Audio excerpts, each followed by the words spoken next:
Hello bears! Today I want to read you a story, but I want to make sure that we're not forgetting our math skills either. So I have found a book all about fractions that I'm going to read out loud to you. Here we go. This is called The Hershey Milk Chocolate Fraction Book by Jerry Pallotta. Milk chocolate, oh delicious. Here is a Hershey's milk chocolate bar, the kind Milton Hershey made famous. Before we eat it, we are going to learn about fractions. Let's start by taking the wrapper off. Remember not to litter. Here we have one whole milk chocolate candy bar. And what is a fraction? A fraction is a part or portion of a whole thing. We are using a Hershey's milk chocolate bar as our whole thing.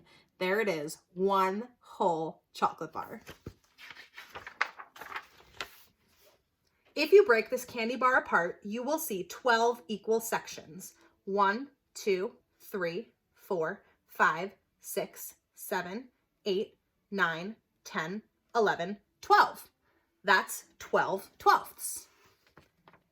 You can stack the 12 equal sections on top of each other. Hey, it looks different, but any way you rearrange them, they still equal one whole candy bar. So 12 twelfths is equal to one whole, or 1/1. Maybe this is the easiest way to understand fractions.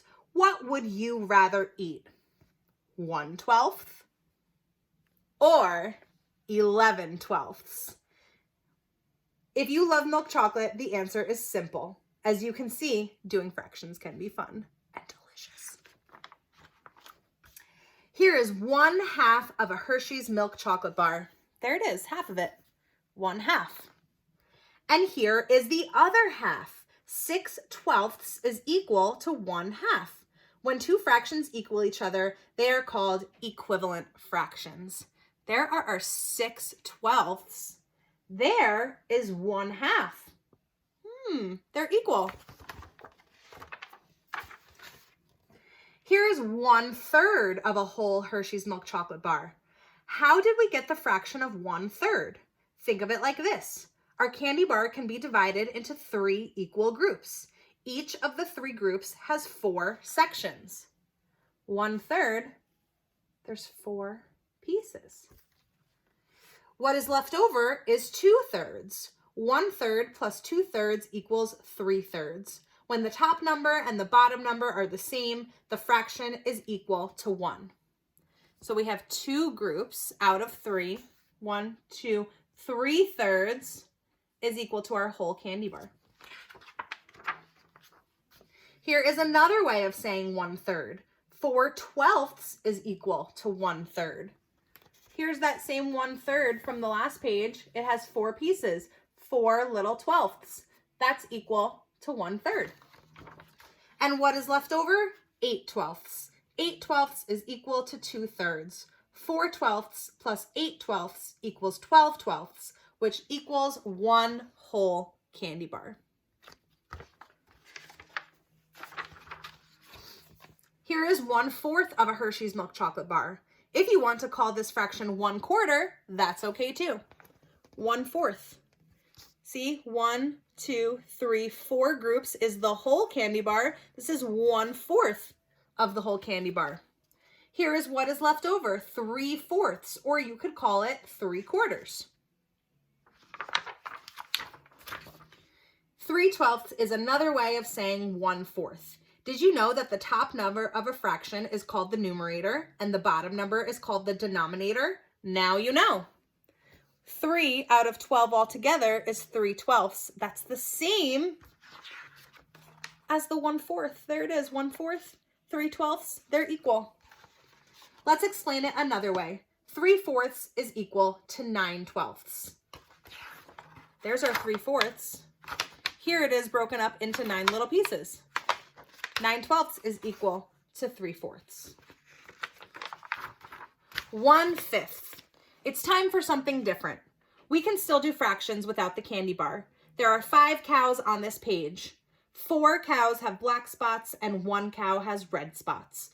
1/5 of the cows on this page has red spots. 1 out of 5, 1/5. Did you ever wonder why Hershey's chocolate factory was built in the middle of farm country? There's an easy answer: milk. One of the 3 main ingredients used in making milk chocolate is milk. If 6 cows mooed and you mooed also, your moo would be 1/7 of all of the moos on this page. Don't forget to ignore the duck.